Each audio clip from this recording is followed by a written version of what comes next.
कार्यपालिका की असफलता है। ये एक नीतिगत निर्णय का विषय होना चाहिए था, जो इतने दिनों में सभी की राय लेकर एक आम फैसला हो जाना चाहिए था कि इस देश में परीक्षाओं को लेकर इस तरह की नीति होगी।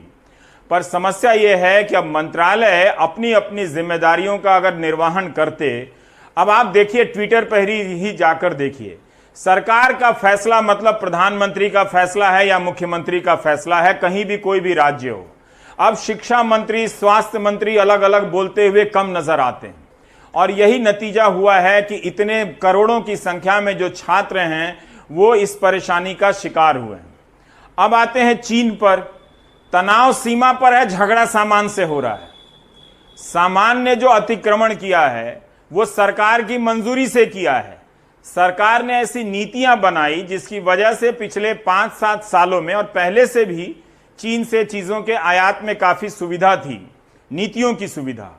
अब वो आयात काफी बढ़ गया, 50-60 बिलियन डॉलर का व्यापार घाटा हो गया। वहां से केवल आयात होता है, यहां से बहुत कम निर्यात होता है। तो अब कुछ लोग इस सामान से लड़ रहे हैं। पूछना चाहिए सीमा से, अगर प्रधानमंत्री की यह बात सही है कि चीन ने अतिक्रमण नहीं किया है, वो भारत की सीमा में प्रवेश नहीं किया है, तो चीन की सामान से लड़ क्यों रहे हो? क्यों चीन का सामान का विरोध हो रहा है? तो करना कहीं और है, झगड़ा कहीं और हो रहा है। इसको कहते हैं ध्यान भटकाने की थ्योरी। एक मंत्रालय जो मानव संसाधन मंत्रालय है, वो परीक्षाओं को लेकर एक निर्णय ले सकता था, करना है कि नहीं करना है। करना है तो कोर्ट में खड़ा होकर डिफेंड करना था कि हमने सभी लोगों से बात कर इन आधारों पर परीक्षाओं का निर्णय लिया है।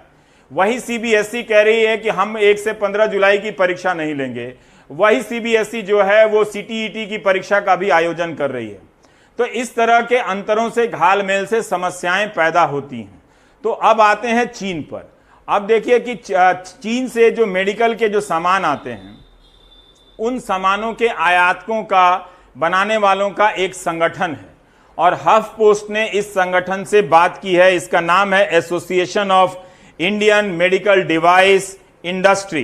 पियाश्री दासगुप्ता की रिपोर्ट है, और इसमें इस एसोसिएशन के लोगों ने कहा है कि 75% सामान जो है वो चीन से आता है। वो सामान क्या है?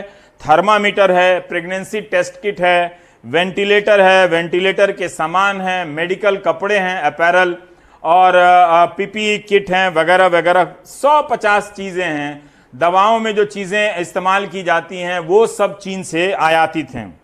अब एसोसिएशन का कहना है कि भारत की कई सरकारों ने, पहले से चली आ रही सरकारों ने और इस वक्त मौजूद सभी राज्य सरकारों ने एक नीति बनाई कि जो सबसे सस्ता माल बेचेगा उसकी खरीदेंगे। तो अब हुआ ये कि इन लोगों ने अपने महंगे माल को छोड़कर चीन से आयातित माल को मंगाना शुरू किया, क्योंकि वो सस्ता होते थे। अपना बनाना बंद कर दिया, लेकिन आपको दिखाया जा रहा था मेक इन इंडिया।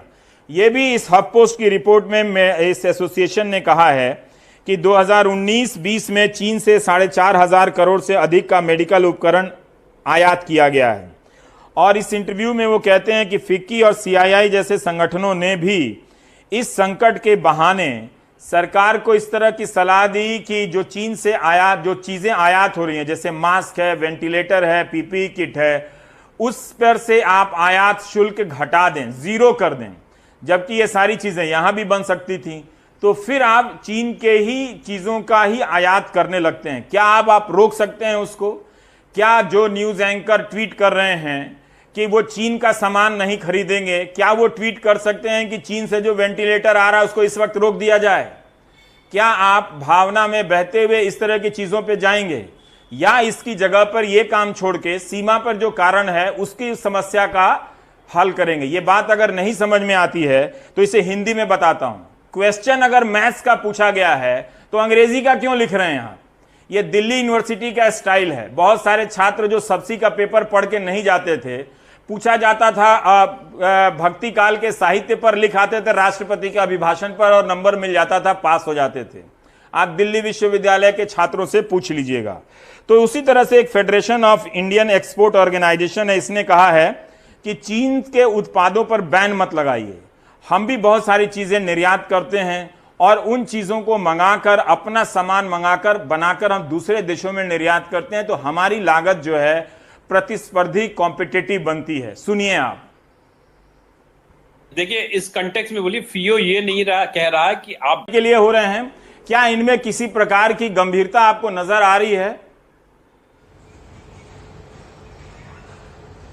देखिए, निश्चित तौर पर यह सवाल उठ रहा है कि जब आप एक तरफ मांग कर रहे हैं कि भारत में आप चीनी सामान जो आ रहा है उसका कोई इस्तेमाल ना करें, लेकिन फिर यह सवाल उठता है कि फिर उस सामान को भारत आने क्यों दिया जा रहा है।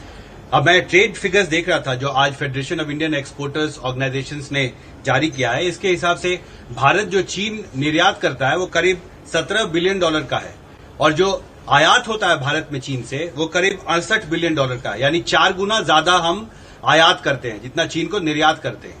और ये हमारी निर्भरता दिखाती है कि हमारी अर्थव्यवस्था जो है उसका कितना बड़ा तबका है जो चीन से आने वाले आयात के सामान पर निर्भर करता हो। यही बात federation of Indian exporters organisation के जो अध्यक्ष हैं वो भी बहुत साफ शब्दों में उन्होंने कहा कि हमारे बहुत सारे ऐसी इंडस्ट्रीज हैं जिसके क्रिटिकल कंपोनेंट चीन से आते हैं, और जो ये पैसा जो भारतीय उद्योगपतियों का, ट्रेडर्स का, व्यापारियों का लगा है जिन्होंने ऑर्डर्स दिए हुए हैं चीन का, उस जो अरबों डॉलर की जो रकम भारत के व्यापारियों ने चुकाई है, उस सामान का क्या होगा। और अगर चीन भी तो रिएक्ट कर सकता। अगर आप चीन के सामान पर प्रतिबंध लगाएंगे तो क्या जो देश आपको $68 बिलियन का आयात करते हैं, जिस देश से आप, अगर वो उसी तरह की प्रतिक्रिया अगर अपने स्तर पर करता है तो फिर आपकी अर्थव्यवस्था का क्या होगा।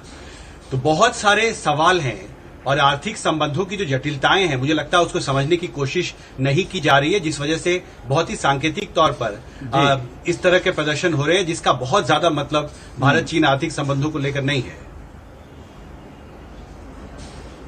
जी, और वैसे लोग जो खलियर हैं उनको भी एक टॉपिक मिल जाता है अलग तरीके से सोचने के लिए, मूल मुद्दों से भटकाकर। जैसे वो परीक्षा को लेकर छात्र अलग अलग नीतियों को लेकर परेशान है, उस पर नहीं समझेंगे। हाँ, चीन के सामान का विरोध होना ही चाहिए। तो भाई आप पूछ लीजिए कि चीन का सामान आ ही क्यों रहा है। चलिए, पहले नहीं कर पाए तो अभी कर लीजिए, नीति बदल दीजिए, सामान नहीं आएगा। तो ये सब कुछ नहीं हो रहा।